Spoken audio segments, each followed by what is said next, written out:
ഭഗവതേ വാസുദേവായ. ഹരേ കൃഷ്ണ. എല്ലാവർക്കും ഒരിക്കൽ കൂടി ഭഗവത്ഗീത ഓവർവ്യൂവിന്റെ 5-ാമത്തെ ദിവസത്തിലേക്ക് സ്വാഗതം. നമ്മൾ ചെയ്യുന്ന ഈ ഭഗവത്ഗീത ഓവർവ്യൂ ഭഗവത്ഗീത ചുരുക്കത്തിൽ മനസ്സിലാക്കാൻ വേണ്ടിയിട്ടുള്ളതാണ്.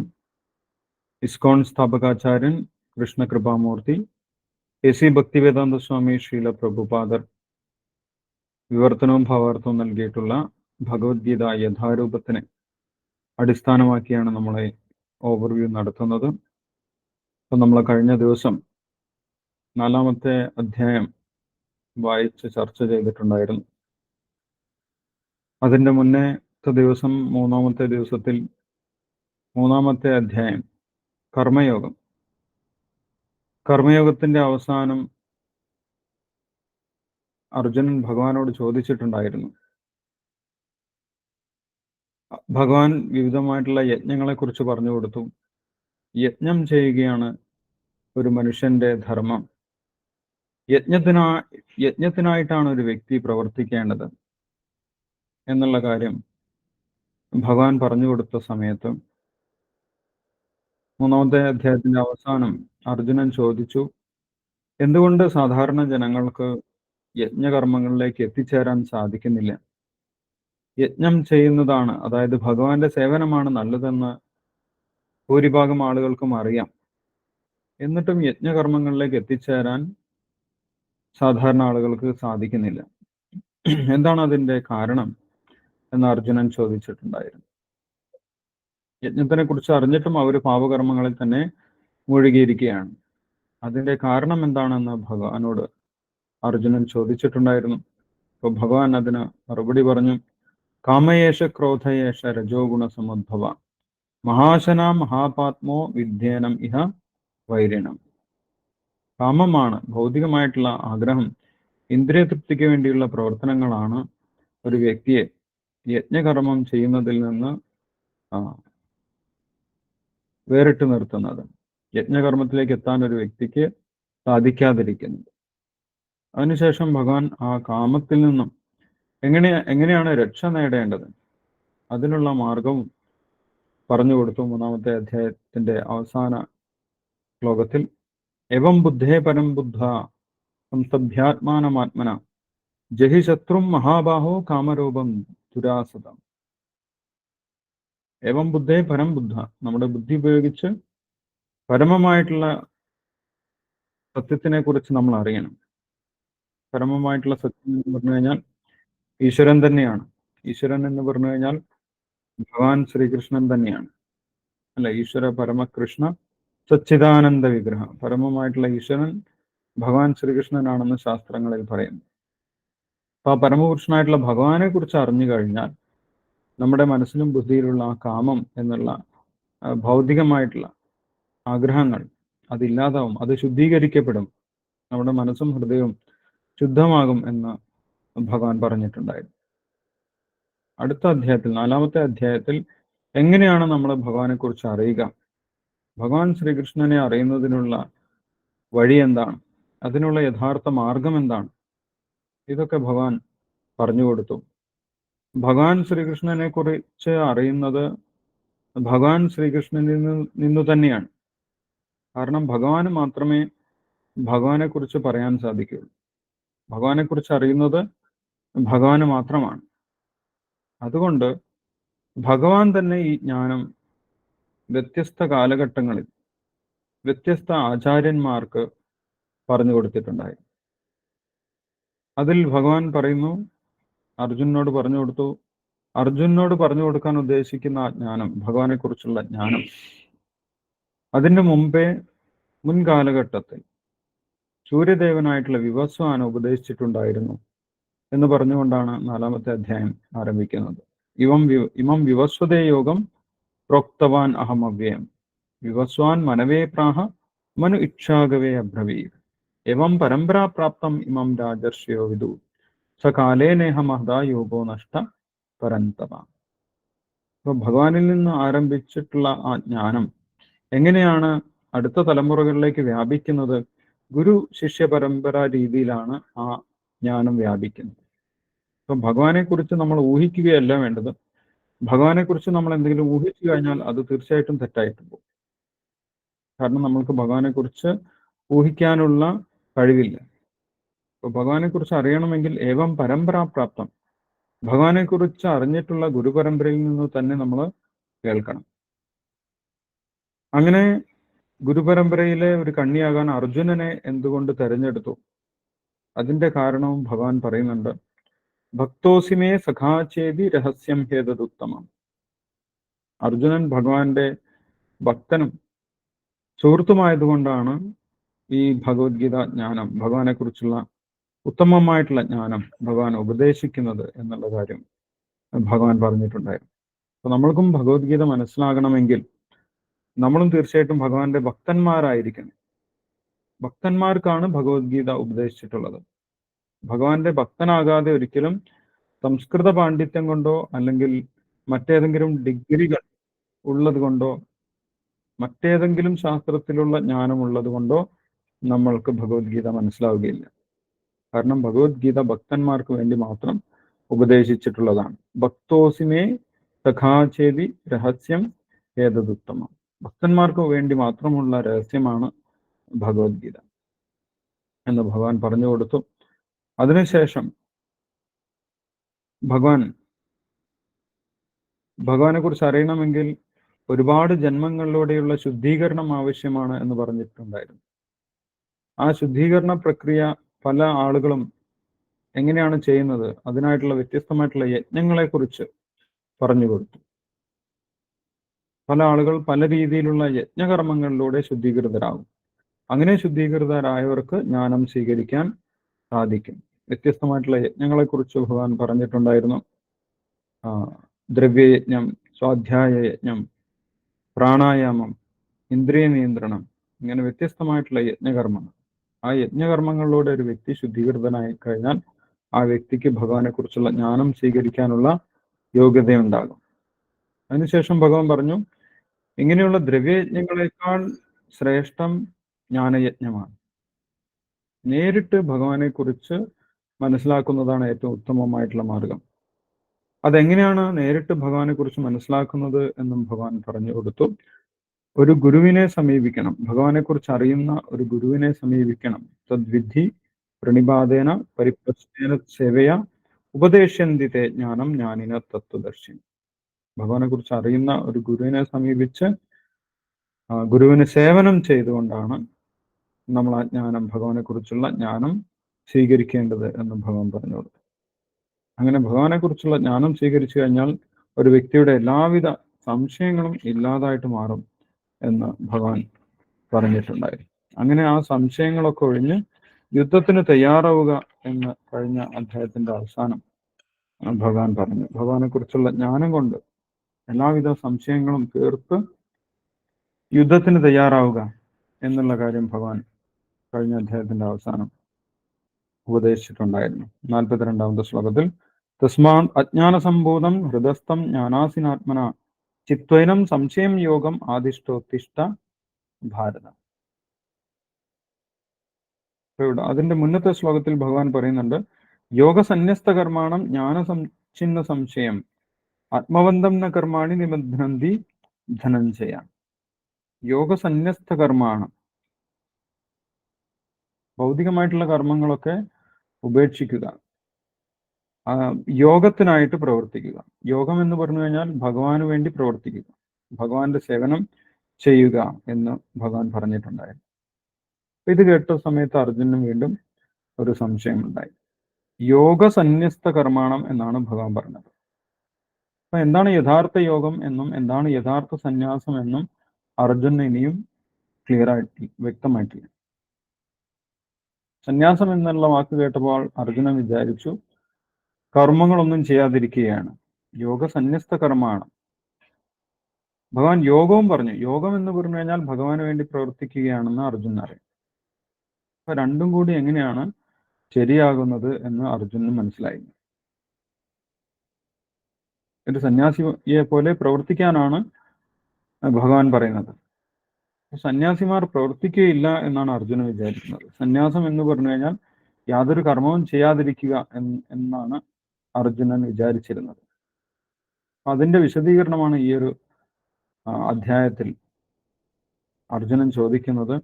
ഭഗവാന്റെ സേവനം എങ്ങനെ ചെയ്യാം, ഭഗവാന് വേണ്ടി ചെയ്തു കഴിഞ്ഞാൽ അതിന്റെ റിസൾട്ട് ആർക്കാണ് ലഭിക്കുന്നത്, അതിന്റെ ഫലം എന്തായിരിക്കും, ഇതൊക്കെ അറിയാൻ അർജുനന് താല്പര്യമുണ്ട്. ആ കാര്യങ്ങളൊക്കെ ഈ ഒരു അധ്യായത്തിൽ ചർച്ച ചെയ്യുന്നുണ്ട്. ഭഗവാന് വേണ്ടി സേവനം ചെയ്യുന്നത് ഒരു സാധാരണ കർമ്മമല്ല, അല്ലെങ്കിൽ ഭൗതിക കർമ്മമല്ല എന്ന് ഈ അധ്യായത്തിൽ ഭഗവാൻ പറഞ്ഞ് ബോധ്യപ്പെടുത്തുകയാണ്. ഭഗവാന് വേണ്ടി എന്ത് കർമ്മം ചെയ്തു കഴിഞ്ഞാലും അതിനെ യാതൊരു വിധത്തിലുള്ള പാപവും ബാധിക്കുന്നില്ല എന്ന് ഈ അധ്യായത്തിൽ ഭഗവാൻ വ്യക്തമാക്കുന്നു. അങ്ങനെ നമ്മൾക്ക് സന്തോഷപൂർവ്വം യാതൊരു ഭയവുമില്ലാതെ ഭഗവാന്റെ സേവനം ചെയ്യാൻ സാധിക്കും. അപ്പം അർജുനന്റെ സംശയമാണ് ആദ്യത്തെ ശ്ലോകം. ഈ അധ്യായത്തിന്റെ പേര്, 5-ാമത്തെ അധ്യായത്തിന്റെ പേര് കർമ്മയോഗം കൃഷ്ണാവബോധത്തിൽ പ്രവർത്തനം എന്നാണ്. കൃഷ്ണാവബോധത്തിൽ പ്രവർത്തിക്കുന്ന ഒരു വ്യക്തി, അല്ലെങ്കിൽ ഭഗവാന്റെ ഭക്തനാകാൻ തയ്യാറെടുക്കുന്ന ഒരു വ്യക്തി അറിഞ്ഞിരിക്കേണ്ട കാര്യങ്ങളാണ്. ഈ കാര്യങ്ങൾ അറിഞ്ഞു കഴിഞ്ഞാൽ നമ്മൾക്ക് ധൈര്യമായിട്ട് ഭഗവാന്റെ സേവനം ചെയ്യാൻ സാധിക്കും. അതിൽ സംശയങ്ങളൊന്നുമില്ലാതെ, സംശയങ്ങൾ ഒഴിഞ്ഞ്, പാപത്തിനെ കുറിച്ച് ഭയമില്ലാതെ, എന്തെങ്കിലും ദോഷമുണ്ടാകുമോ, തെറ്റാകുമോ എന്നൊക്കെ നമ്മൾക്ക് പേടിയാണ് ഭഗവാന്റെ സേവനത്തിലേക്ക് വരുന്ന സമയത്ത്. അല്ലെങ്കിൽ ഭഗവത്ഗീത പഠിക്കാൻ വരുമ്പോൾ തന്നെ നമ്മൾക്ക് പേടിയാണ്, അല്ലെ? ഭഗവത്ഗീത ശ്ലോകം വായിച്ച് ശരിയായിട്ടില്ലെങ്കിൽ അത് ദോഷമല്ലേ, തെറ്റിപ്പോയാൽ പ്രശ്നമല്ലേ എന്നൊക്കെ പലർക്കും പേടിയാണ്. അങ്ങനെയൊന്നും പേടിക്കേണ്ട ആവശ്യമില്ല എന്നിവിടെ ഭഗവാൻ പറഞ്ഞു കൊടുക്കുന്നുണ്ട്. ഭഗവാന്റെ സേവനത്തിൽ യാതൊരു പാപവും ബാധിക്കുന്നില്ല എന്ന് ഭഗവാൻ പറയുന്നുണ്ട്. ഈ ഒരു അധ്യായത്തിന്റെ പേര്, 5-ാമത്തെ അധ്യായത്തിന്റെ പേര് ശ്രീല പ്രഭുപാദർ നൽകിയിട്ടുള്ളത് കർമ്മയോഗം കൃഷ്ണാവബോധത്തിൽ പ്രവർത്തനം എന്നാണ്. കർമ്മയോഗം കൃഷ്ണാവബോധത്തിൽ പ്രവർത്തനം. ഭഗവാനെ അറിഞ്ഞുകൊണ്ട് എങ്ങനെ പ്രവർത്തിക്കാം, എങ്ങനെ ഭഗവാന് സേവനം ചെയ്യാം, അതിലുള്ള സംശയങ്ങൾ ഇല്ലാതാക്കുന്നതാണ് ഈ ഒരു അധ്യായം. ഈ ഒരു അധ്യായം വിശദമായിട്ട് പഠിച്ചു കഴിഞ്ഞാൽ നമുക്ക് ഭക്തിയോഗത്തിലുള്ള സംശയങ്ങൾ ഇല്ലാതാകും. ഇതിൽ 29 ശ്ലോകങ്ങളാണുള്ളത്. ചെറിയൊരു അധ്യായമാണ്, പക്ഷെ വളരെ ഡീപ്പായിട്ടുള്ള സബ്ജക്റ്റാണ്. നമ്മളെല്ലാവരും ശ്രദ്ധിച്ച് മനസ്സിലാക്കണം. ഈ അധ്യായത്തിന് നമ്മൾക്ക് മനസ്സിലാക്കാൻ എളുപ്പത്തിന് വേണ്ടി വ്യത്യസ്ത ഭാഗമായിട്ട് തിരിക്കാൻ സാധിക്കും. 6 സെക്ഷനാക്കിയിട്ട് നമുക്ക് തിരിക്കാം, 6 ഭാഗമാക്കിയിട്ട് ഈ അധ്യായത്തിനെ തിരിക്കാൻ സാധിക്കും. 29 ശ്ലോകങ്ങളാണ് ഈ അധ്യായത്തിലുള്ളതെന്ന് പറഞ്ഞു. അധ്യായത്തിന്റെ പേര് കർമ്മയോഗം കൃഷ്ണാവബോധത്തിൽ പ്രവർത്തനം ആണെന്ന് പറഞ്ഞു. ഏതൊക്കെ ഭാഗമാക്കിയിട്ട് തിരിക്കാൻ സാധിക്കുമെന്ന് നമുക്ക് നോക്കാം. ഒന്നാമത്തെ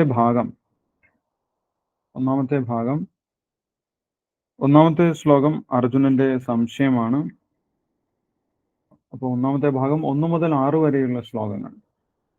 1 മുതൽ 6 വരെയുള്ള ശ്ലോകങ്ങളിൽ കർമ്മയോഗമാണോ സന്യാസമാണോ ഉയർന്നത്, കർമ്മയോഗമാണോ സന്യാസമാണോ ഉയർന്നത് എന്നുള്ള അർജുനന്റെ ചോദ്യത്തിന് ഭഗവാൻ മറുപടി നൽകുകയാണ്. ഒന്നാമത്തെ ഭാഗത്ത് കർമ്മയോഗമാണോ സന്യാസമാണോ ഉയർന്നത് എന്ന് അർജുനൻ ചോദിച്ചിട്ടുണ്ടായിരുന്നു ഒന്നാമത്തെ ശ്ലോകത്തിൽ. അതിന് മറുപടി പറയുകയാണ് 6-ാമത്തെ ശ്ലോകം വരെ. പിന്നീട് 7 മുതൽ 12 വരെയുള്ള ശ്ലോകങ്ങൾ, രണ്ടാമത്തെ ഭാഗം 7 മുതൽ 12 വരെയുള്ള ശ്ലോകങ്ങളിൽ ഭഗവാൻ വ്യക്തമാക്കുന്നത് ഭഗവത് സേവനം അകർമ്മമാണ് എന്നുള്ള കാര്യം ഭഗവാൻ വ്യക്തമാക്കുന്നു. ഭഗവത് സേവനം അകർമ്മമാണ്. 3 തരത്തിലുള്ള കർമ്മം അറിയണമെന്ന് നേരത്തെ ഭഗവാൻ പറഞ്ഞിട്ടുണ്ടായിരുന്നു. ഏതൊക്കെയാണെന്ന് ഓർമ്മയുണ്ടോ? കർമ്മം, വികർമ്മം,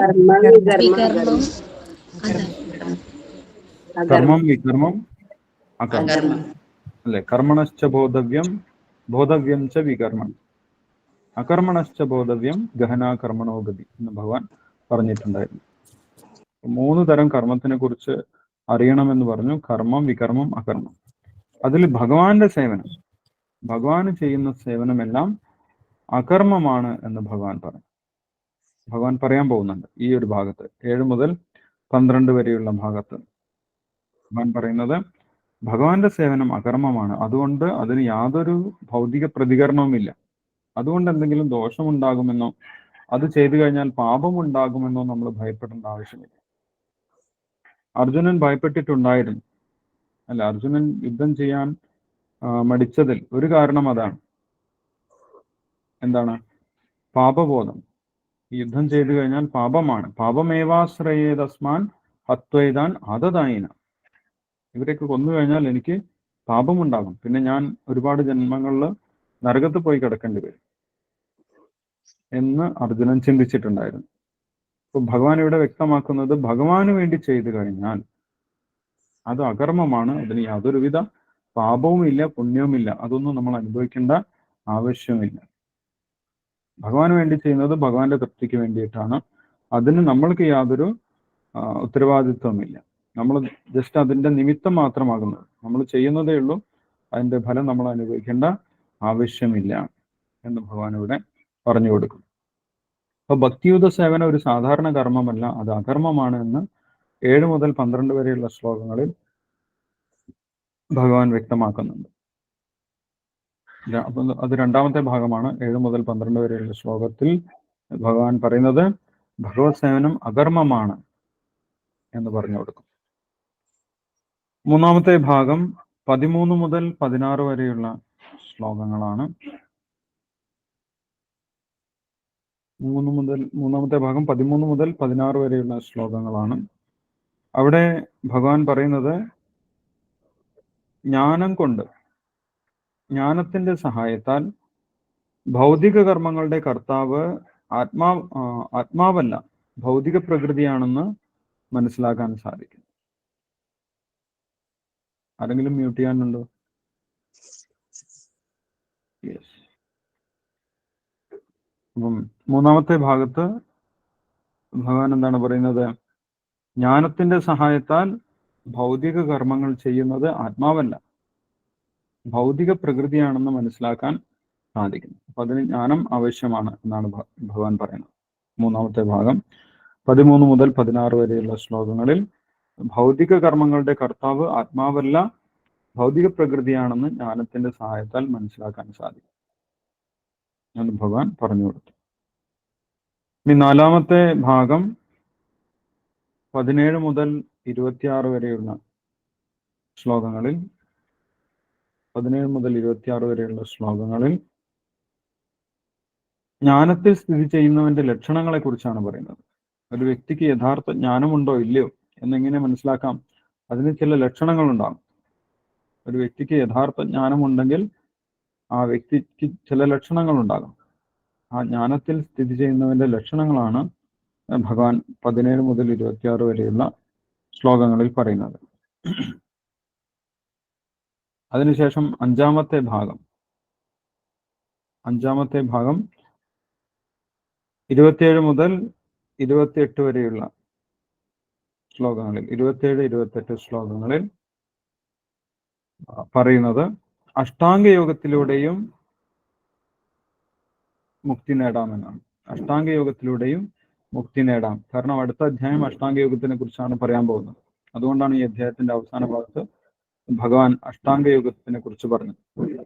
അഷ്ടാംഗയോഗം ഇതുവരെ പറഞ്ഞത് ജ്ഞാനത്തിന്റെ സഹായത്താൽ ഭഗവാനെ കുറിച്ച് മനസ്സിലാക്കുന്നതാണ്, സാഖ്യയോഗത്തിന്റെ സഹായത്താൽ. അവസാനം ഭഗവാൻ പറയുന്നു അഷ്ടാംഗയോഗത്തിന്റെ സഹായത്താലും ഭഗവാനെ കുറിച്ചുള്ള ജ്ഞാനം നേടാൻ സാധിക്കും എന്ന് പറയുന്നു. അപ്പോൾ 27 മുതൽ 27-28 ശ്ലോകങ്ങൾ. അഞ്ചാമത്തെ ഭാഗം അഷ്ടാംഗയോഗത്തിലൂടെയും മുക്തി നേടാം എന്ന് പറയുന്നു. അഷ്ടാംഗയോഗത്തിലൂടെയും മുക്തി നേടാം. ഇനി അവസാനത്തെ ശ്ലോകത്തിൽ, ആറാമത്തെ ഭാഗം അവസാനത്തെ ശ്ലോകത്തിൽ ഭഗവാൻ പറയുന്നത് ഭക്തിയോഗികൾ, ഭക്തന്മാർ ഭഗവാനെ എങ്ങനെ മനസ്സിലാക്കുമെന്നാണ്. ഭക്തന്മാർ ഭഗവാനെ എങ്ങനെയാണ് മനസ്സിലാക്കേണ്ടത്? ഭഗവാനെ കുറിച്ച് 3 കാര്യങ്ങൾ അറിഞ്ഞു കഴിഞ്ഞാൽ ശാന്തി നേടാം എന്ന് ഈ ശ്ലോകത്തിൽ പറയുന്നുണ്ട്. ഭഗവത്ഗീതയിലെ ശാന്തി സൂത്രം എന്നറിയപ്പെടുന്ന ശ്ലോകമാണ്. ശ്രീല പ്രഭുപാദർ എപ്പോഴും പറയുന്നു ഇതാണ് ശാന്തി സൂത്രം. നമ്മൾക്ക് യഥാർത്ഥ സമാധാനം ഉണ്ടാകണമെങ്കിൽ ഭഗവാനെ കുറിച്ചുള്ള 3 കാര്യങ്ങൾ നമ്മൾ അറിഞ്ഞിരിക്കും. അത് ഈ അവസാനത്തെ ശ്ലോകത്തിലാണ് പറയുന്നത്. ശാന്തിസൂത്രം, ഭഗവത്ഗീതയിലെ ശാന്തിസൂത്രം എന്നറിയപ്പെടുന്ന ശ്ലോകം, അവസാനത്തെ ശ്ലോകം, 29ാമത്തെ ശ്ലോകം. അതിൽ ഭക്തന്മാർ ഭഗവാനെ കുറിച്ച് 3 കാര്യങ്ങൾ മനസ്സിലാക്കിയിരിക്കും. അത് നമുക്ക് അവസാനം പറയാം. നമ്മൾക്ക് ഈ അധ്യായത്തിലെ ശ്ലോകങ്ങൾ നോക്കാം. 6 ഭാഗമായിട്ട് നമ്മൾ ഈ അധ്യായത്തിനെ തിരിച്ചിട്ടുണ്ട്. ഏതൊക്കെയാണെന്ന് മനസ്സിലായോ? മനസ്സിലായി പ്രഭു. മനസ്സിലായി. യെസ്. ഓക്കെ, അപ്പൊ നമ്മൾക്ക് ശ്ലോകങ്ങൾ നോക്കാം.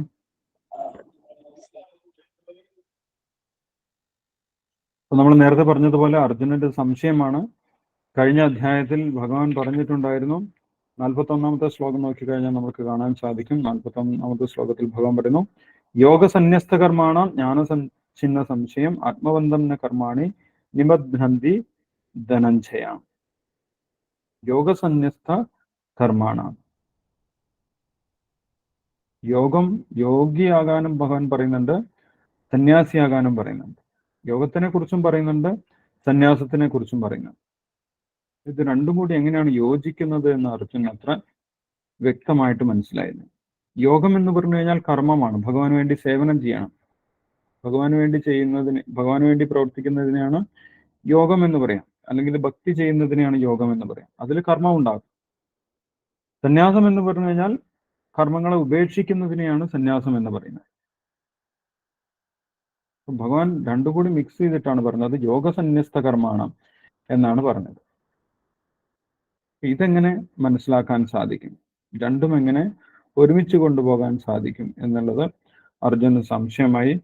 അതുകൊണ്ട് അർജുനൻ ചോദിക്കുന്ന 1ാമത്തെ ശ്ലോകത്തിൽ, അർജുന ഉവാച, അർജുനന്റെ സംശയമാണ്, സന്യാസം കർമ്മണാം കൃഷ്ണ പുനർയോഗം ച ശംസസി യക്ഷയ ഏതയോരേകം തന്മേ ബ്രൂഹി സുനിശ്ചിതം. കൃഷ്ണ, കർമ്മം ഉപേക്ഷിക്കണമെന്ന് ഒരിക്കൽ അങ്ങനോട് ആവശ്യപ്പെടുന്നു, പിന്നെ ഭക്തിപുരസരം കർമ്മം അനുഷ്ഠിക്കാൻ പറയുന്നു. സന്യാസം പറയുന്നു, യോഗവും പറയുന്നു. കർമ്മം ഉപേക്ഷിക്കാൻ പറയുന്നു, കർമ്മം ചെയ്യാനും പറയുന്നു. യോഗം എന്ന് പറഞ്ഞു കഴിഞ്ഞാൽ ഭഗവാന് വേണ്ടി കർമ്മം ചെയ്യുന്നതാണെന്ന് അർജുനന് അറിയാം. അതുകൊണ്ട് ഇതിൽ ഏതാണ് കൂടുതൽ ശ്രേയസ്കരമായിട്ടുള്ളത്? യക്ഷയ ഏതയോരേകം തന്മേ ബ്രൂഹി സുനിശ്ചിതം. ഒരു സന്യാസിയാണോ, സാധാരണ ഒരു സന്യാസിയാണോ, അല്ലെങ്കിൽ ഭഗവാന് സേവനം ചെയ്യുന്ന ഭക്തനാണോ ഉയർന്നു നിൽക്കുന്നത് എന്നാണ് അർജുനന്റെ ചോദ്യം. കർമ്മസന്യാസിയെ കുറിച്ചാണ് ഇവിടെ പറയുന്നത്. കർമ്മങ്ങളൊക്കെ ഉപേക്ഷിച്ചിരിക്കുന്ന ആ ഭൗതികമായിട്ടുള്ള സന്യാസി. ആ ഭൗതികമായിട്ടുള്ള സന്യാസിയാണോ, അല്ലെങ്കിൽ ഭഗവാന് വേണ്ടി സേവനം ചെയ്യുന്ന ഒരു ഭക്തനാണ് ഉയർന്നു നിൽക്കുന്നതെന്ന് അർജുനൻ ചോദിച്ചു. എന്താണ് ഭഗവാൻ മറുപടി പറയുന്നത്? 2ാമത്തെ ശ്ലോകത്തിൽ ഭഗവാൻ മറുപടി പറയുന്നു, ശ്രീ ഭഗവാൻ ഉവാച, സന്യാസ കർമ്മയോഗശ്ച നിശ്രേയസ കരാഉഭൗ തയോസ്തു കർമ്മസന്യാസാത് കർമ്മയോഗോ വിശിഷ്യതേ. എന്താ ഭഗവാൻ പറഞ്ഞത്? സന്യാസ കർമ്മയോഗശ്ച നിശ്രേയസ കരാഉഭൗ. സന്യാസവും നല്ലതാണ്, അല്ലെ? മുഴുവൻ ഭൗതികമായിട്ടുള്ള കർമ്മങ്ങൾ ചെയ്ത് മുഴുകിയിരിക്കുന്നതിനേക്കാൾ നല്ലത് സന്യാസമാണ്, അതിൽ നിന്ന് വിട്ടുനിൽക്കുന്നതാണ്. കാരണം ഭൗതിക കർമ്മങ്ങൾ നമ്മളെ ശ്രേയസ്സിലേക്ക് കൊണ്ടുപോകുന്നില്ല, വീണ്ടും വീണ്ടും ഈ ഭൗതിക ലോകത്തിൽ ബന്ധിക്കുന്നതാണ്. അതിനേക്കാൾ നല്ലത് എന്താണ്? സന്യാസം, ഭൗതിക കർമ്മങ്ങളിൽ നിന്ന് വിട്ടുനിൽക്കുന്നതാണ്. അപ്പൊ രണ്ടും നല്ലതാണ് എന്ന് ആദ്യം ഭഗവാൻ പറഞ്ഞു. സന്യാസ കർമ്മയോഗശ്ച നിശ്രേയസ കരാഉഭൗ. ഭഗവാന് വേണ്ടി ഭക്തി ചെയ്യുന്നതും നല്ലതാണ്, ഭൗതികമായിട്ടുള്ള കർമ്മങ്ങളിൽ നിന്ന് വിട്ടുനിൽക്കുന്നതും സന്യാസവും നല്ലതാണ്.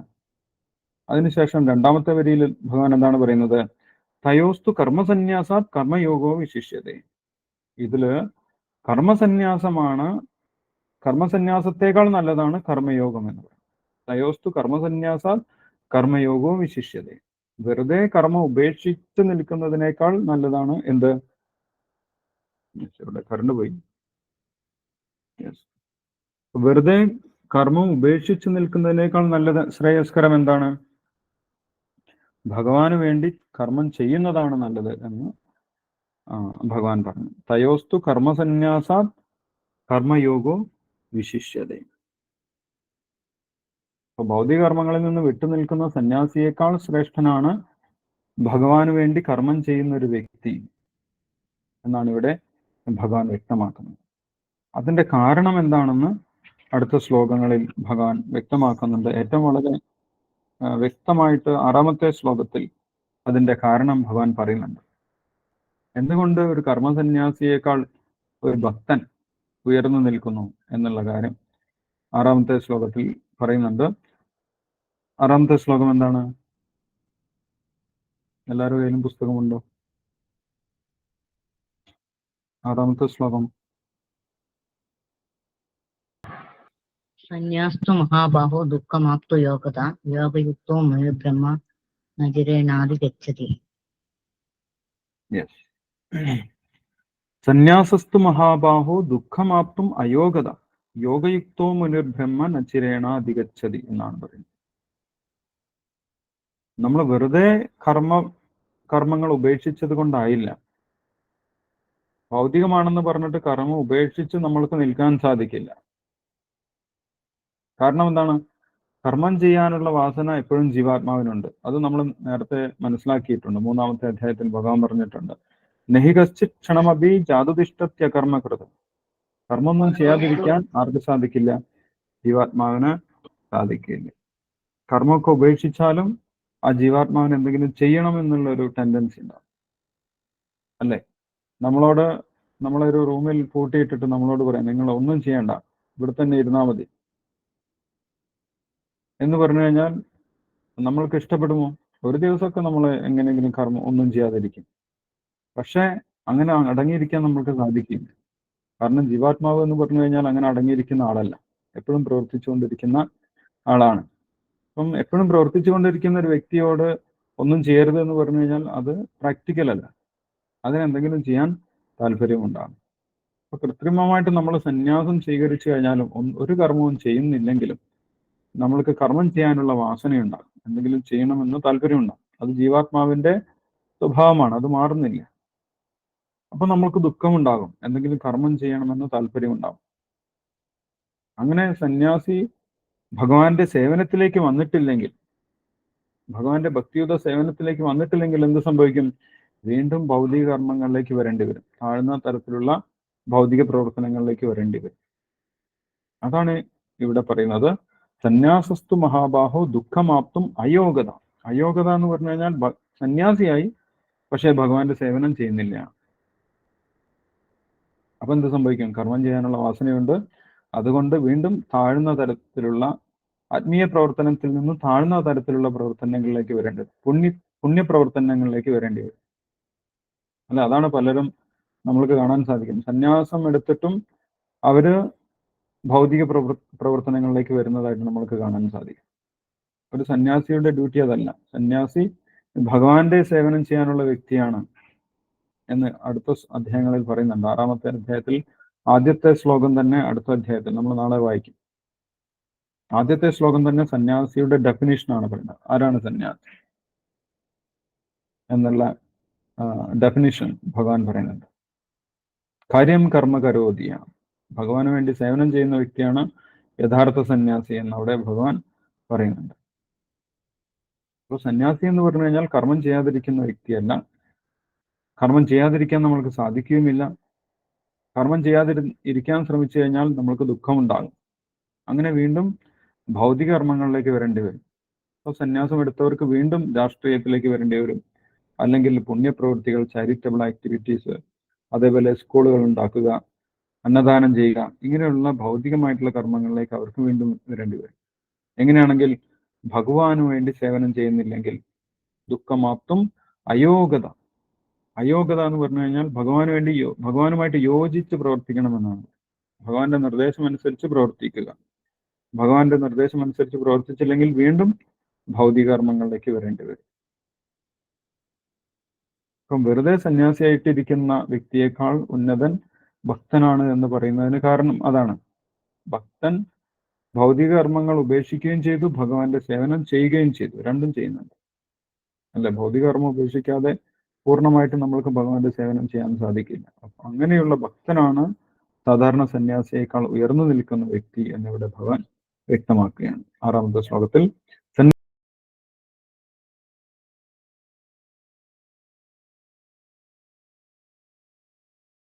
ഭഗവാന്റെ സേവനത്തിൽ ഏർപ്പെട്ടാൽ എന്താണ് നേട്ടമെന്നും ഭഗവാൻ പറയുന്നു.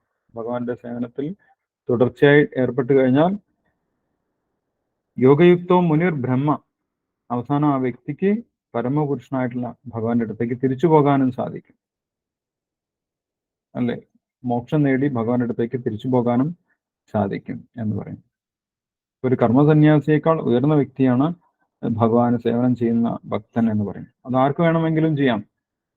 അല്ല, അതിന് വീട് വിട്ട് പുറത്തു പോയി സന്യാസം സ്വീകരിക്കേണ്ട ആവശ്യമൊന്നുമില്ല. വീട്ടിലിരുന്നു കൊണ്ടും നമ്മൾക്ക് ഭഗവാന്റെ സേവനം ചെയ്യാൻ സാധിക്കും. ഏറ്റവും ഉന്നതമായിട്ടുള്ള പ്രവർത്തനം ഒരു സന്യാസി ചെയ്യുന്നതിനേക്കാൾ ഉന്നതമായിട്ടുള്ള പ്രവർത്തനം നമ്മൾക്ക് ഭഗവാന്റെ സേവനം വീട്ടിലിരുന്നു കൊണ്ട് തന്നെ ചെയ്യാൻ സാധിക്കുമെന്നാണ് ഇവിടെ നമുക്ക് മനസ്സിലാക്കാൻ സാധിക്കുന്നത്.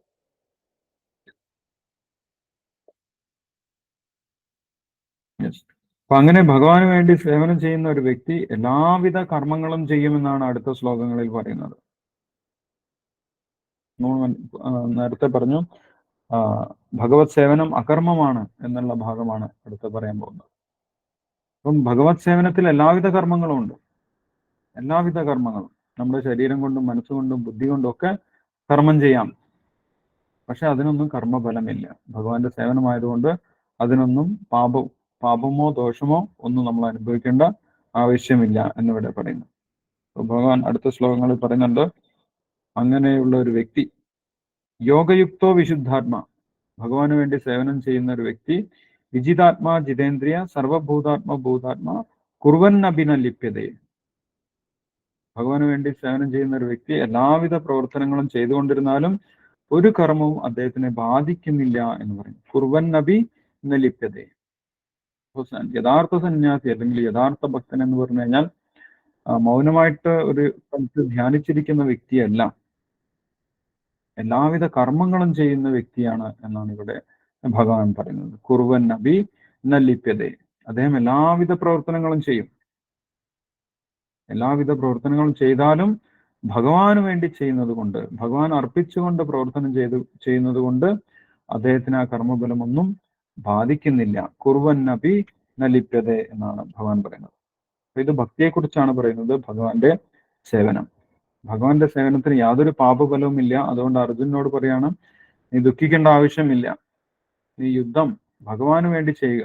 ഭഗവാന്റെ നിർദ്ദേശമാണ് യുദ്ധം ചെയ്യുന്ന എല്ലാ സമയത്തും ഭഗവാൻ പറയുന്നുണ്ട്, മാ മനുസ്മര യുദ്ധജ, എന്നെ സ്മരിച്ചുകൊണ്ട് യുദ്ധം ചെയ്യും എന്ന് ഭഗവാൻ പറയുന്നു. അപ്പൊ ഭഗവാന്റെ നിർദ്ദേശമായതുകൊണ്ട് ഇതിനൊന്നും ഒരു റിസൾട്ടും ഇല്ല എന്ന് പറയുന്നു. ഇതിനൊരു ഉദാഹരണം ശീല പ്രഭുപാദർ പറയുന്നുണ്ട്. എങ്ങനെയാണ് റിസൾട്ട് ഇല്ലാതിരിക്കുന്നത്? ഇപ്പം പട്ടാളത്തിൽ യുദ്ധസമയത്ത് നമ്മൾക്ക് ഒരു ഹയർ അതോറിറ്റിയുടെ ഓർഡർ ഉണ്ടെങ്കിൽ, നമ്മൾക്ക് മുകളിൽ നിന്ന് ഓർഡർ കിട്ടി ശത്രുക്കളെയൊക്കെ വെടിവെച്ച് കൊല്ലാൻ വേണ്ടിയിട്ട്, വന്നിരിക്കുന്നത് ശത്രുക്കളാണ്, അവരൊക്കെ വെടിവെച്ച് കൊല്ലണം എന്ന് ഓർഡർ കിട്ടിക്കഴിഞ്ഞാൽ നമ്മൾക്ക് ധൈര്യമായിട്ട് അവരെ കൊല്ലാം. അവരെ കൊന്നതിന് നമ്മൾക്ക് എന്തെങ്കിലും പണിഷ്മെന്റ് കിട്ടുമോ, നമ്മൾക്ക് എന്തെങ്കിലും ശിക്ഷ കിട്ടുമോ എന്ന് ചോദിച്ചു കഴിഞ്ഞാൽ നമ്മൾക്ക് ശിക്ഷ കിട്ടുന്നില്ല. കാരണം എന്താണ്? നമ്മൾ ഓർഡർ അനുസരിച്ചിട്ടാണ് ചെയ്തത്. നമ്മൾക്ക് ഓർഡർ ഉണ്ടായിരുന്നു, നമ്മൾ അതുകൊണ്ട് ചെയ്തു, ഒരു വ്യക്തിയെ കൊന്നു, അപ്പൊ അതിന് ശിക്ഷയില്ല. അതേപോലെയാണ് ഭഗവാന്റെ നിർദ്ദേശം അനുസരിച്ച് നമ്മൾ എന്തെങ്കിലും സേവനം ചെയ്തു കഴിഞ്ഞാൽ അതിന് നമ്മൾക്ക് ശിക്ഷയില്ല, പകരം ബഹുമതി ഉണ്ടാവും. അല്ല, പട്ടാളക്കാരന് ചിലപ്പോൾ എന്തെങ്കിലും റിവാർഡ് കിട്ടും, ബഹുമതിയാണ് കിട്ടുന്നത്. പക്ഷെ അതേ പട്ടാളക്കാരൻ നാട്ടിൽ വന്നിട്ട് അതേ തോക്കുകൊണ്ട് ഒരാളെ വെടിവെച്ചു വന്നു, അങ്ങനെയാണെങ്കിൽ അയാൾക്ക് ശിക്ഷയുണ്ടോ? അങ്ങനെയാണെങ്കിൽ അയാൾക്ക് ശിക്ഷയുണ്ട്, അല്ലെ? കാരണം എന്താണ്? അയാൾ സ്വന്തം ഇഷ്ടപ്രകാരം ചെയ്തതാണ്, അതിന് ഓർഡർ ഇല്ലായിരുന്നു. അപ്പൊ ഉയർന്ന ഒരു അധികാരിയിൽ നിന്നും അധികാരിയുടെ നിർദ്ദേശപ്രകാരമാണ് പ്രവർത്തിക്കുന്നതെങ്കിൽ അതിന്റെ ഫലം നമ്മളല്ല അനുഭവിക്കേണ്ടത്, അതിന്റെ ഉത്തരവാദിത്തം ആ അധികാരിക്കാണ്. അതുപോലെ ഭഗവാന്റെ നിർദ്ദേശപ്രകാരം നമ്മൾ എന്തെങ്കിലും ചെയ്യുന്നുണ്ടെങ്കിൽ അതിന്റെ ഉത്തരവാദിത്വം ഭഗവാനാണ്, നമ്മൾക്ക് അതിന്റെ പാപകർമ്മങ്ങൾ അനുഭവിക്കേണ്ട ആവശ്യമില്ല. അതുകൊണ്ട് ഭക്തിയുത സേവനം, നിർദ്ദേശപ്രകാരമുള്ള ഭക്തി പ്രവർത്തനങ്ങൾ നമ്മൾ ചെയ്തു കഴിഞ്ഞാൽ അതിന്റെ ദോഷങ്ങളൊന്നും നമ്മൾ അനുഭവിക്കേണ്ട ആവശ്യമില്ല എന്നാണ് ഇവിടെ പറയുന്നത്. സർവഭൂതാത്മ കുർവന്നബി ന ലിപ്യതേ. ഒരു ഭക്തൻ ഭഗവാന് വേണ്ടി പ്രവർത്തിച്ചുകൊണ്ടിരിക്കും, പക്ഷെ ആ കർമ്മഫലമൊന്നും ആ വ്യക്തിയെ ബാധിക്കുന്നില്ല. അർജുനെയും ഭഗവാൻ സമാധാനപ്പെടുത്തുകയാണ്, നീ യുദ്ധം എന്റെ നിർദ്ദേശപ്രകാരമാണ് ചെയ്യുന്നത്, ഭഗവാന്റെ നിർദ്ദേശപ്രകാരമാണ് യുദ്ധം ചെയ്യുന്നത്, അതുകൊണ്ട് അതിന് യാതൊരു റിസൾട്ടുമില്ല, അതിന് ഫലമില്ല, അതിന് ഭൗതികമായിട്ടുള്ള ഫലങ്ങളില്ല. അതിന്റെ ഫലം എന്താണ്? ഭഗവാന്റെ തൃപ്തി. ഭഗവാൻ തൃപ്തനാകും. ഭഗവാൻ തൃപ്തനായി കഴിഞ്ഞാൽ നമ്മൾക്ക് പിന്നെ നേടാൻ പറ്റാത്തതായിട്ടൊന്നുമില്ല. അതാണ് ഏറ്റവും വലിയ നേട്ടം, അല്ലെ? അതുണ്ടാകും. അതുകൊണ്ട് നീ ഭയപ്പെടേണ്ട ആവശ്യമില്ല എന്നാണ് ഇവിടെ ഭഗവാൻ പറയുന്നത്. ഭഗവാൻ ഡീറ്റെയിൽ ആയിട്ട് പറയുന്നു. ഭഗവാന്റെ സേവനത്തിൽ ഒരു വ്യക്തി എല്ലാ അവയവങ്ങളും കൊണ്ടും, ശരീരം കൊണ്ടും, മനസ്സുകൊണ്ടും, ബുദ്ധി കൊണ്ടും ഒക്കെ പ്രവർത്തിച്ചുകൊണ്ടിരിക്കും എന്നാണ് അടുത്ത ശ്ലോകങ്ങളിൽ പറയുന്നത്. 8-9 ശ്ലോകങ്ങളിൽ പറയുന്നുണ്ട്. പശ്യൻ, ശൃണ്ണൻ, സ്പൃശൻ, ജിഗ്രൻ, അശ്നൻ, ഗച്ഛൻ, ശൊഭൻ, ശ്വസൻ, പ്രലപൻ, വിസൃജൻ, ഗൃണ്ണൻ, ഉന്മിഷൻ, നിമിഷൻ നബി ഇന്ദ്രിയാണി ഇന്ദ്രിയാർത്ഥേഷു വർത്തന്ത ഇതി ധാരയൻ. ആ വ്യക്തി എല്ലാ പ്രവൃത്തികളും ചെയ്യും. ദർശനം, ശ്രവണം, സ്പർശനം, ഘ്രാണം, അശനം, ഗമനം, നിദ്ര, ശ്വാസോച്ഛ്വാസം, അങ്ങനെ എല്ലാ കാര്യങ്ങളും ചെയ്യുമ്പോഴും ആ കാര്യങ്ങളൊന്നും ആ വ്യക്തിയെ ബാധിക്കുന്നില്ല. കാരണം എന്താണ്? അദ്ദേഹത്തിന് ഭഗവാന്റെ സേവനം ചെയ്യുന്നത് കൊണ്ട് അദ്ദേഹത്തിന് ജ്ഞാനം ലഭിക്കും. ജ്ഞാനത്താൽ അദ്ദേഹം മനസ്സിലാക്കും, ഇതൊന്നും ഞാനല്ല ചെയ്യുന്നത്, ജീവാത്മാവല്ല ഈ പ്രവൃത്തികളൊന്നും ചെയ്യുന്നത്, ഈ പ്രവൃത്തികളൊക്കെ ശാരീര സംബന്ധിയായിട്ടുള്ള പ്രവൃത്തികളൊക്കെ ചെയ്യുന്നത് ഭൗതിക പ്രകൃതിയിലെ ത്രിഗുണങ്ങളാണ് എന്ന് മനസ്സിലാക്കുന്നത് കൊണ്ട് ആ വ്യക്തിയെ ആ കർമ്മഫലമൊന്നും ബാധിക്കുന്നില്ല എന്നാണ് പറയുന്നത്. അപ്പൊ ത്രിഗുണങ്ങളെക്കുറിച്ചൊക്കെ വിശദീകരിച്ച് ഇനിയുള്ള അധ്യായങ്ങളിൽ പറയുന്നുണ്ട്. 13ാമത്തെ അധ്യായത്തിൽ വളരെ ഡീറ്റെയിൽ ആയിട്ട് പറയുന്നുണ്ട്. ചിലപ്പോൾ നമ്മൾക്ക് ഇപ്പോൾ പെട്ടെന്ന് മനസ്സിലായി എന്ന് വരില്ല. പക്ഷെ എന്തായാലും നമ്മൾ മനസ്സിലാക്കേണ്ട കാര്യം എന്താണ്? ഭഗവാന്റെ സേവനം ചെയ്യുന്ന സമയത്ത് അതിന്റെ കർമ്മഫലങ്ങൾ നമ്മൾ അനുഭവിക്കേണ്ട ആവശ്യമില്ല. അത് വീണ്ടും ഭഗവാൻ 11ാമത്തെ ശ്ലോകത്തിലും പറയുന്നുണ്ട്. കായേന മനസാ ബുദ്ധ്യ കേവലൈർ ഇന്ദ്രിയൈരപി യോഗിന കർമ്മ കുർവന്തി സന്തം തെക്താത്മ ശുദ്ധയെ. ഒരു യോഗി അല്ലെങ്കിൽ ഭക്തൻ മനസ്സുകൊണ്ടും ബുദ്ധി കൊണ്ടും ഇന്ദ്രിയങ്ങൾ കൊണ്ടും ഒക്കെ പ്രവർത്തിക്കുന്നുണ്ട്. അപ്പൊ പ്രവർത്തിക്കാതിരിക്കുന്ന വ്യക്തിയല്ല ഒരു ഭക്തൻ. അദ്ദേഹം കർമ്മമൊക്കെ ചെയ്യുന്നുണ്ട്, പക്ഷേ ആ കർമ്മത്തിന്റെ ഫലത്തിൽ അദ്ദേഹത്തിന് യാതൊരു ആഗ്രഹവുമില്ല. അദ്ദേഹത്തിന്റെ തൃപ്തിക്ക് വേണ്ടിയിട്ടല്ല അദ്ദേഹം ചെയ്യുന്നത്. എന്തിനു വേണ്ടിയിട്ടാണ്? ഭഗവാന്റെ തൃപ്തിക്ക് വേണ്ടിയിട്ടാണ് അദ്ദേഹം പ്രവർത്തിക്കുന്നത്. അതുകൊണ്ട് അദ്ദേഹത്തിന് ആ കർമ്മഫലങ്ങളൊന്നും ബാധിക്കില്ല.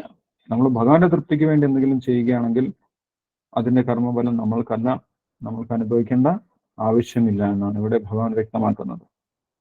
അടുത്ത ശ്ലോകത്തിലും ഈ കാര്യം കുറച്ചുകൂടി വ്യക്തമായിട്ട് പറയുന്നുണ്ട്. രണ്ടാളെ കമ്പയർ ചെയ്ത് പറയുന്നുണ്ട്. ഭക്തനായിട്ടുള്ള ഒരു വ്യക്തിയും ഭക്തി ഇല്ലാത്തൊരു വ്യക്തിയും തമ്മിലുള്ള അവർ കർമ്മം ചെയ്യുന്നതിലുള്ള വ്യത്യാസം 12ാമത്തെ ശ്ലോകത്തിൽ പറയുന്നുണ്ട്. ഒരു ഭക്തൻ എന്തിനു വേണ്ടി കർമ്മം ചെയ്യുന്നു, ഭക്തിയില്ലാത്ത ഒരാൾ എന്തിനു വേണ്ടി കർമ്മം ചെയ്യുന്നു, അതിന്റെ റിസൾട്ട് എന്താണ്, അതുകൊണ്ട് എന്താണ് സംഭവിക്കുന്നത് എന്ന് 12ാമത്തെ ശ്ലോകത്തിൽ പറയുന്നുണ്ട്. യുക്ത കർമ്മഫലം തെക്വ ശാന്തിമാപ്നോതി നേഷ്ടിക്കും. യുക്തൻ എന്ന് പറഞ്ഞു കഴിഞ്ഞാൽ ഭഗവാനോട് യോജിച്ച് നിൽക്കുന്നവൻ, അല്ലെങ്കിൽ ഭഗവാന് വേണ്ടി സേവനം ചെയ്യുന്ന ഭക്തൻ എന്ത് ചെയ്യുന്നു? യുക്ത കർമ്മഫലം തെക്വ. ഭക്തൻ കർമ്മഫലം ആഗ്രഹിച്ചിട്ടല്ല കർമ്മം ചെയ്യുന്നത്, ഭഗവാന് സന്തോഷമാകും. ഭഗവാന് സന്തോഷമായി കഴിഞ്ഞാൽ പിന്നെ പ്രത്യേകിച്ച് കർമ്മഫലത്തിന്റെ ആവശ്യമില്ല.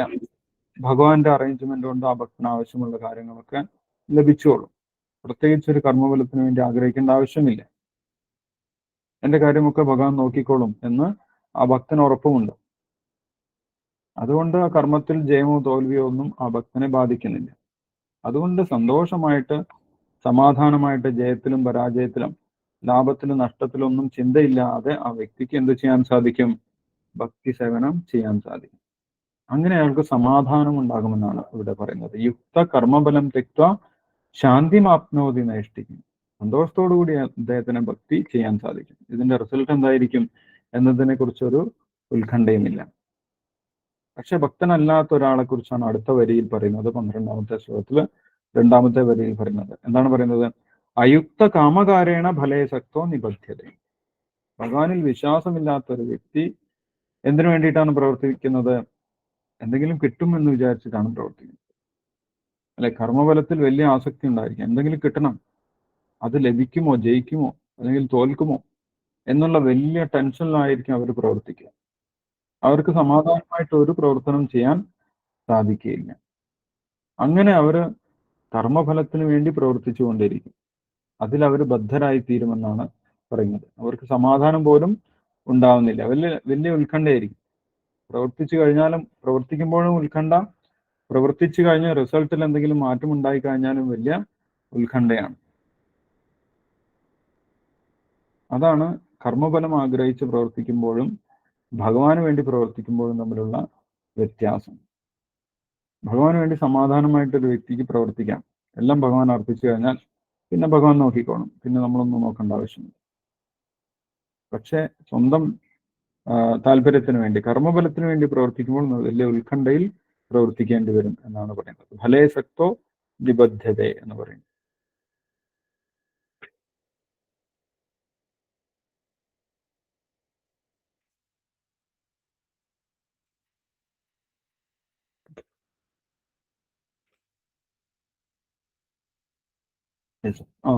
അപ്പൊ ഭഗവാന് വേണ്ടി പ്രവർത്തിച്ചു കഴിഞ്ഞാൽ ഒരുവിധ പാപവും ഏൽക്കുന്നില്ല എന്നുള്ള കാര്യം 10ാമത്തെ ശ്ലോകത്തിൽ എടുത്തു പറയുന്നുണ്ട്. 10ാമത്തെ ശ്ലോകം പറയാൻ വിട്ടുപോയി. ഭഗവാന്റെ ഭക്തൻ എല്ലാ കർമ്മഫലങ്ങളും ഭഗവാൻ അർപ്പിച്ചുകൊണ്ടാണ് ചെയ്യുന്നത്. അല്ലേ? ഭഗവാന് വേണ്ടി സേവനം ചെയ്താൽ എൻ്റെ കാര്യം ഭഗവാൻ നോക്കിക്കോളും എന്ന് ഭഗവാൻ ഉറപ്പുണ്ട്. ആ വ്യക്തിക്ക് ഉറപ്പുണ്ട്, ഭക്തന് ഉറപ്പുണ്ട്. അതുകൊണ്ട് അദ്ദേഹത്തിന് യാതൊരുവിധ ഉത്കണ്ഠയുമില്ലാതെ പ്രവർത്തിക്കാൻ സാധിക്കും. മാത്രമല്ല അദ്ദേഹത്തിന്റെ പ്രവർത്തനത്തിനൊന്നും യാതൊരു പാപവുമില്ല എന്നും ഇവിടെ പറയുന്നുണ്ട്. 10ാമത്തെ ശ്ലോകത്തില് ബ്രഹ്മണ്യാധായ കർമാണി സംഘം തെക്വാ കരോതിയ ലിപ്യതേ നസപാപേന പത്മപത്രം ഇവാംബസ. പത്മപത്രം ഇവാംബസ. ബ്രഹ്മണ്യാധായ കർമാണി, ഭഗവാന് അർപ്പിച്ചുകൊണ്ടൊരു കാര്യം ചെയ്യുകയാണെങ്കിൽ ആ കാര്യം കൊണ്ട് ചെയ്യുന്ന കർമ്മത്തിന്, ആ കാര്യത്തിന് വേണ്ടി ചെയ്യുന്ന കർമ്മത്തിന് യാതൊരു പാപവുമില്ല എന്ന് പറയും. ഭഗവാന് വേണ്ടി നമ്മൾ എന്തൊക്കെ പ്രവർത്തിച്ചു കഴിഞ്ഞാലും ആ പ്രവർത്തനത്തിന്റെ പാപഫലമൊന്നും നമ്മൾ അനുഭവിക്കേണ്ട ആവശ്യമില്ല. അല്ലെങ്കിൽ ഭഗവാന്റെ സേവനത്തിനെ പാപഫലങ്ങൾ ബാധിക്കുന്നില്ല എന്നാണ് ഇവിടെ പറയുന്നത്. ഭഗവാന്റെ സേവനത്തിലേക്ക് പാപഫലങ്ങൾ അടുക്കുന്ന പോലുമില്ല. നമ്മൾക്ക് പുറമേ കാണുമ്പോൾ വലിയ പാപമാണെന്ന് തോന്നാമെങ്കിൽ, അല്ലേ? അർജുനൻ യുദ്ധം ചെയ്ത് എല്ലാവരെയും കൊല്ലുന്നുണ്ട്, അത് പാപമാണെന്ന് നമ്മൾക്ക് തോന്നാം. പക്ഷെ അത് ഭഗവാന് വേണ്ടി ആയതുകൊണ്ട്, ഭഗവാന്റെ നിർദ്ദേശപ്രകാരമായതുകൊണ്ട് അതിന് യാതൊരു പാപഫലവും ഇല്ല. ലിപ്യതേ നസ പാപേന പത്മപത്രം ഇവാംബസ. അതിന് ഉദാഹരണം എന്താണ് കൊടുത്തത്? താമരയുടെ ഇല വെള്ളത്തിൽ കിടന്നാലും അതിനെ വെള്ളം നനയ്ക്കുന്നില്ല, അല്ലെ? അതിനൊരു കോട്ടിംഗ് ഉണ്ട്. താമര ഇല നമ്മൾ നനയ്ക്കാൻ നോക്കിക്കഴിഞ്ഞാൽ നനയ്ക്കില്ല. അതിനെ വെള്ളത്തിൽ ഇട്ടാലും വെള്ളത്തിനടിയിൽ വെച്ചാൽ പോലും അത് നനയുന്നില്ല. അതേപോലെ ഭഗവാന്റെ സേവനം ബ്രഹ്മണ്യാധായ കർമാണി, ഭഗവാന് വേണ്ടിയുള്ള സേവനത്തിന് യാതൊരുവിധ പാപഫലവുമില്ല, അത് അകർമ്മമാണ് എന്നാണ് ഇവിടെ ഭഗവാൻ പ്രഖ്യാപിക്കുന്നത്. അപ്പൊ ഭഗവാന്റെ സേവനം നമ്മൾക്ക് ധൈര്യമായിട്ട് ചെയ്യാം, അതിൽ യാതൊരുവിധ പാപഫലങ്ങളും ഇല്ല എന്നിവിടെ ഭഗവാൻ വളരെ വ്യക്തമാക്കുന്നുണ്ട്.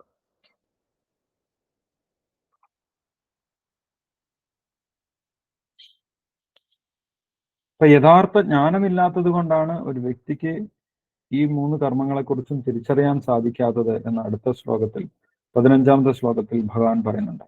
നമ്മൾക്ക് യഥാർത്ഥ ജ്ഞാനമില്ലാത്തത് കൊണ്ട് നമ്മൾ ഈ കർമ്മങ്ങളെയൊന്നും തിരിച്ചറിയുന്നില്ല. ഭക്തി സേവനം എന്താണ്, കർമ്മം എന്താണ്, വികർമ്മം എന്താണ് എന്നൊന്നും നമ്മൾ തിരിച്ചറിയാതെ നമ്മൾ ആകെ കൺഫ്യൂസ്ഡ് ആണ്. ഈ കൺഫ്യൂഷന്റെ കാരണം യഥാർത്ഥ ജ്ഞാനം ഇല്ലാത്തത് കൊണ്ടാണ് എന്ന് 15ാമത്തെ അധ്യായത്തിൽ ഭഗവാൻ പറയുന്നുണ്ട്. നാദത്തെ കസ്യചിത് പാപം നച്ചൈവ സുഹൃതം വിഭു അജ്ഞാനേനാവൃതം ജ്ഞാനം തേന മുഹ്യന്തി ജന്തവ. അജ്ഞാനം കാരണമാണ് ജീവാത്മാക്കൾക്ക് സംശയം ഉണ്ടാകുന്നത്. എന്താണ് ചെയ്യേണ്ടത്, എന്താണ് ചെയ്യാൻ പാടില്ലാത്തത് എന്നുള്ള കാര്യത്തിൽ സംശയം ഉണ്ടാകുന്നത്. യഥാർത്ഥ ജ്ഞാനം ഉണ്ടായിക്കഴിഞ്ഞാൽ ആ വ്യക്തിക്ക് എല്ലാവിധ സംശയങ്ങളും ഇല്ലാതാകും എന്നാണ് 16ാമത്തെ ശ്ലോകത്തിൽ പറയുന്നത്. ജ്ഞാനേനതു തദജ്ഞാനം യേശാം നാശിതമാത്മന തേഷാം ആദിത്യജ്ഞാനം പ്രകാശയതി തത്പരം. യഥാർത്ഥ ജ്ഞാനം നമ്മൾക്ക് ലഭിച്ചു കഴിഞ്ഞാൽ പിന്നെ എന്താണ് ചെയ്യേണ്ടത്, എന്താണ് ചെയ്യാൻ പാടില്ലാത്തത് എന്നതിലൊന്നും സംശയം ഉണ്ടാവില്ല. ആ യഥാർത്ഥ ജ്ഞാനം സ്വീകരിക്കേണ്ട മാർഗം കഴിഞ്ഞ അധ്യായത്തിൽ ഭഗവാൻ പറഞ്ഞു കൊടുത്തിട്ടുണ്ടായി. എങ്ങനെയാണ് യഥാർത്ഥ ജ്ഞാനം സ്വീകരിക്കേണ്ടത് എന്നുള്ള കാര്യം, അതിനുള്ള വഴി ഭഗവാൻ കഴിഞ്ഞ അധ്യായത്തിൽ പറഞ്ഞു കൊടുത്തിട്ടുണ്ടായിരുന്നു. അത് ഓർമ്മയുണ്ടോ? എങ്ങനെയാണ് ജ്ഞാനം സ്വീകരിക്കേണ്ടത് എന്നുള്ള കാര്യം?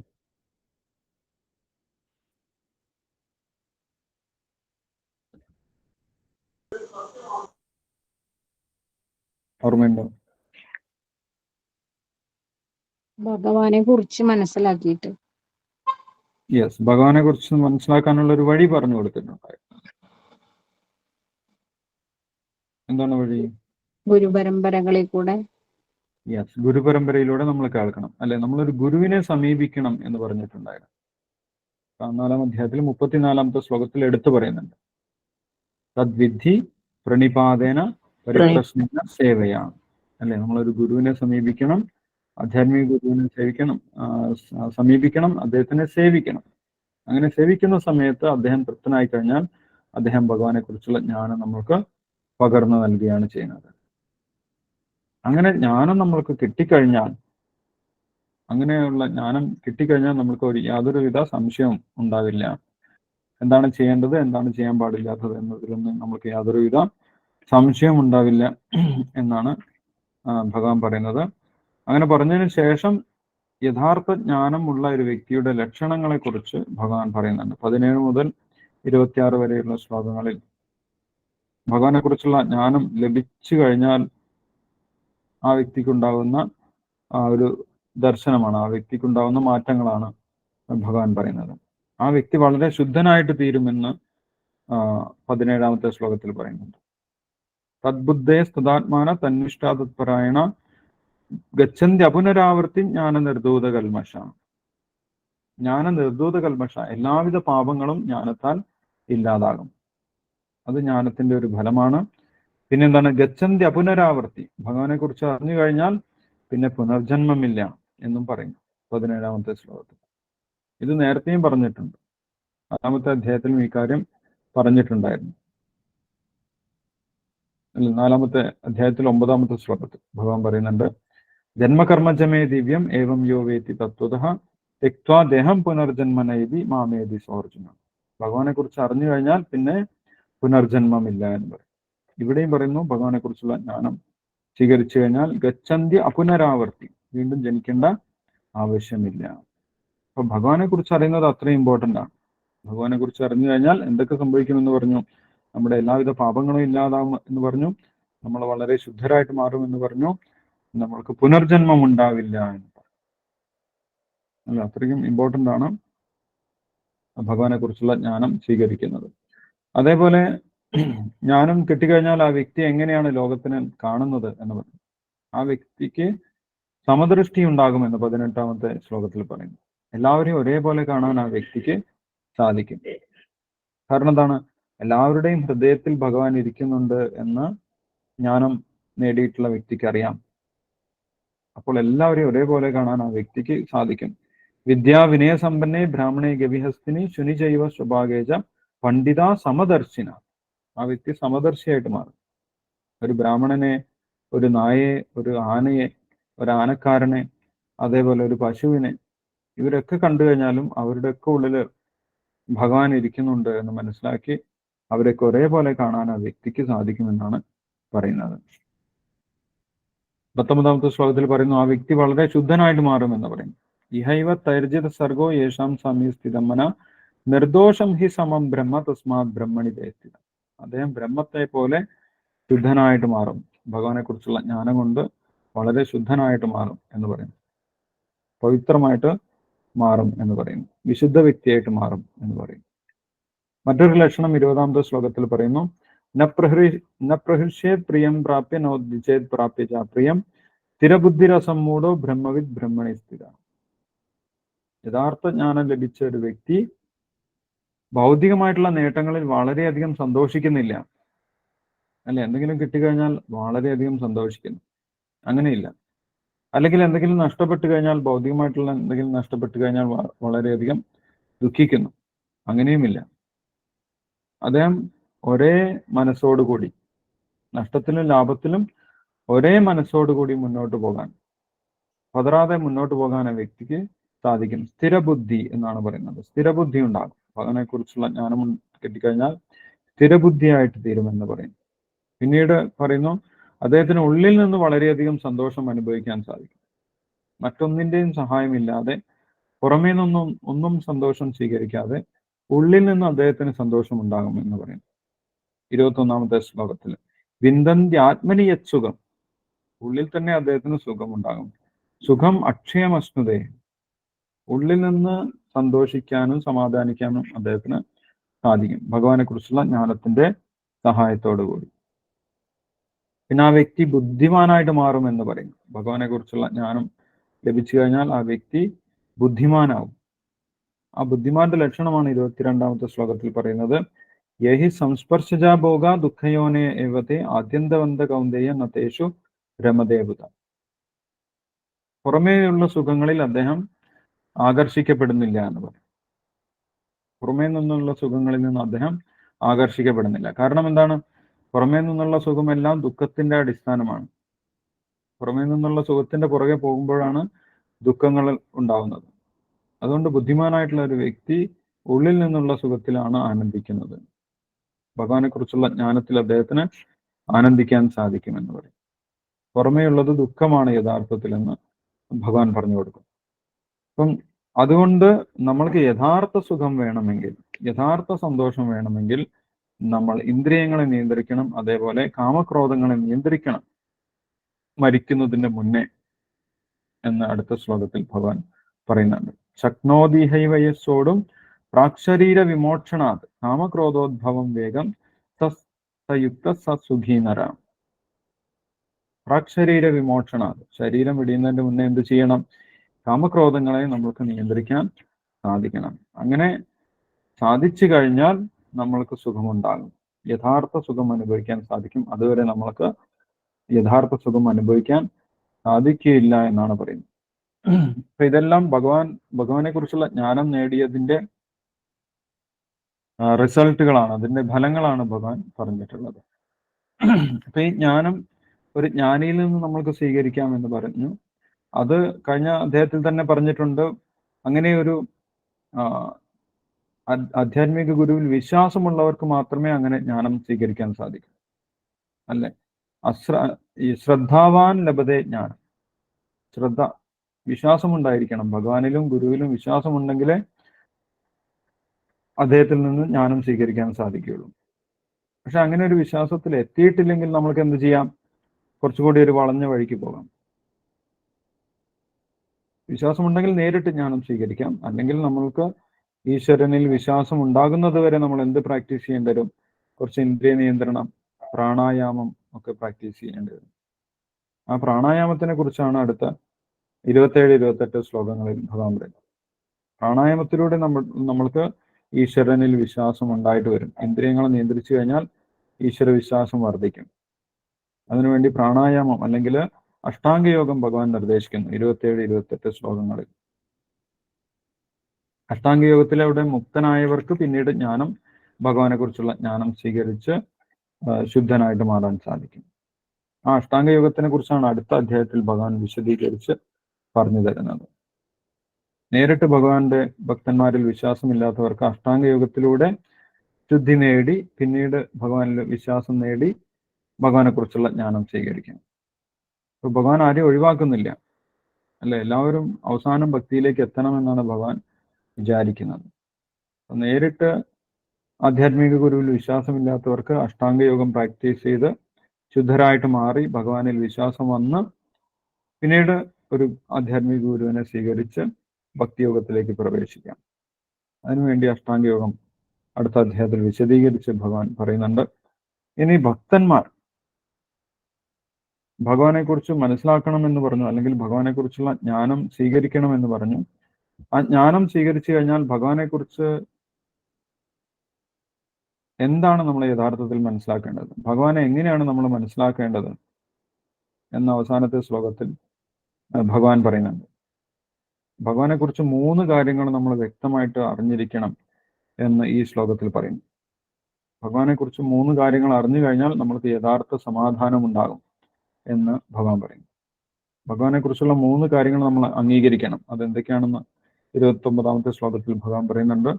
എന്താണ്? ഭോക്താരം യജ്ഞതപസാം സർവലോക മഹേശ്വരം സുഹൃതം സർവഭൂതാനാം ജ്ഞാത്വാമാം ശാന്തി മറിച്ചത്.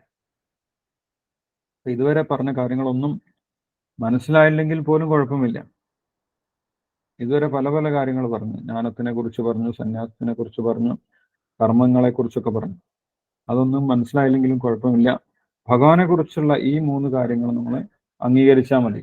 അപ്പോൾ തന്നെ നമ്മുടെ മനസ്സിൽ സമാധാനം ഉണ്ടാകും എന്ന് പറയും. എന്താണ് 3 കാര്യങ്ങൾ? ഭോക്താരം യജ്ഞതപസാം സർവലോക മഹേശ്വരം സുഹൃതം സർവഭൂതാനാം ജ്ഞാത്വാ മാം ശാന്തി വൃച്ഛതി.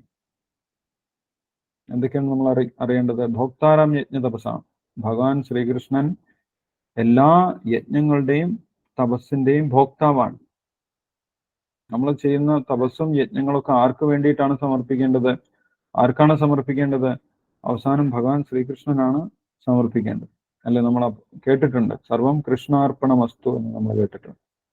എല്ലാം ഭഗവാൻ ശ്രീകൃഷ്ണന് സമർപ്പിക്കുന്നു, അല്ലെങ്കിൽ വിഷ്ണുവിന് സമർപ്പിക്കുന്നതായിട്ട് നമ്മൾ കേട്ടിട്ടുണ്ട്. ഭഗവാന്റെ വിസ്തരൻ തന്നെയാണ് വിഷ്ണു. അപ്പം യജ്ഞങ്ങളും തപസ്സുകളൊക്കെ വിഷ്ണുവിലാണ് അല്ലെങ്കിൽ ഭഗവാൻ ശ്രീകൃഷ്ണനിലാണ് എത്തിച്ചേരേണ്ടത്. അദ്ദേഹത്തിനാണ് നമ്മൾ സമർപ്പിക്കേണ്ടത്.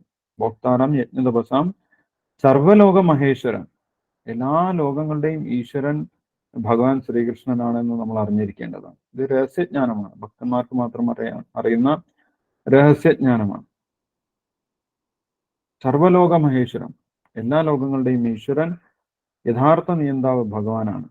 ഈശാവാസ്യ ഉപനിഷത്തിൽ പറയുന്നുണ്ട്, ഈശാവാസ്യം ഇതം സർവം, എല്ലാം ഈശ്വരന്റെ സ്വത്താണ്.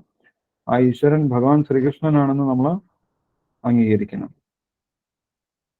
സുഹൃതം സർവഭൂതാനാം, എല്ലാവരുടെയും യഥാർത്ഥ സുഹൃത്ത്, എല്ലാവരുടെയും ഹൃദയത്തിലിരുന്ന് അവർക്ക് ജ്ഞാനം നൽകി സഹായിക്കുന്ന യഥാർത്ഥ സുഹൃത്ത് ഭഗവാൻ ശ്രീകൃഷ്ണനാണെന്ന് നമ്മൾ അറിഞ്ഞിരിക്കണം. എല്ലാവരുടെയും ഹൃദയത്തിൽ പരമാത്മ രൂപത്തിൽ ഇരിക്കുന്നത് ഭഗവാൻ ശ്രീകൃഷ്ണനാണ് എന്നുള്ള കാര്യം നമ്മൾ അറിഞ്ഞിരിക്കണം. ഇങ്ങനെ ഭഗവാൻ ശ്രീകൃഷ്ണനെ കുറിച്ച് 3 കാര്യങ്ങൾ മനസ്സിലാക്കി ബോധ്യപ്പെട്ടു കഴിഞ്ഞാൽ ആ വ്യക്തിക്ക് യഥാർത്ഥ സമാധാനം ഉണ്ടാകും എന്ന് ഇവിടെ ഭഗവാൻ പ്രഖ്യാപിക്കുകയാണ്. ജ്ഞാത്വാ മാം ശാന്തി മൃച്ഛതി. ഭഗവാനെ കുറിച്ച് ഈ 3 കാര്യങ്ങൾ അറിഞ്ഞിരിക്കണം. എന്തൊക്കെയാണെന്ന് മനസ്സിലായോ? ഭഗവാനെ കുറിച്ച് 3 കാര്യങ്ങൾ അറിയണമെന്ന് പറഞ്ഞു. എന്തൊക്കെയാണ്?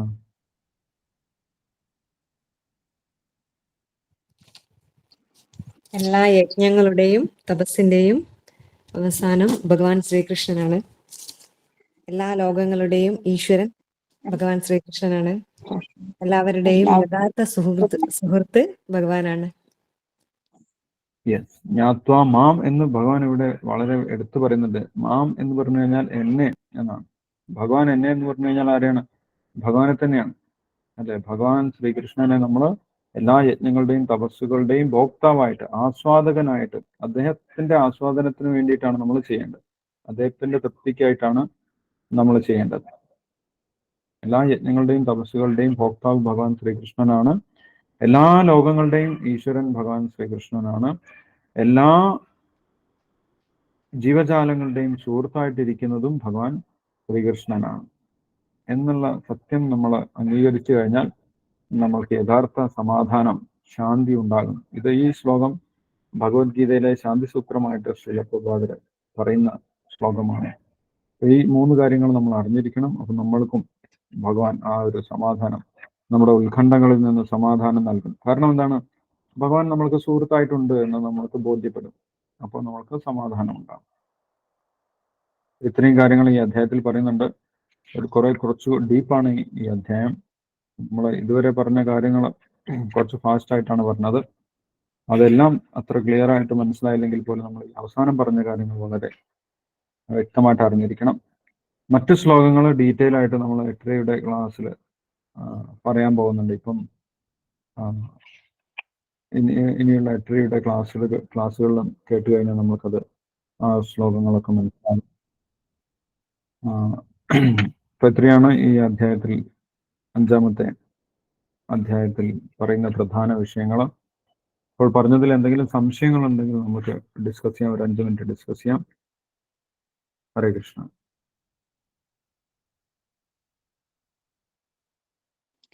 മരിക്കുന്നതിന് മുമ്പ് കാമക്രോധങ്ങളെ വെടിഞ്ഞാൽ എന്താ പറഞ്ഞ പ്രഭുജി?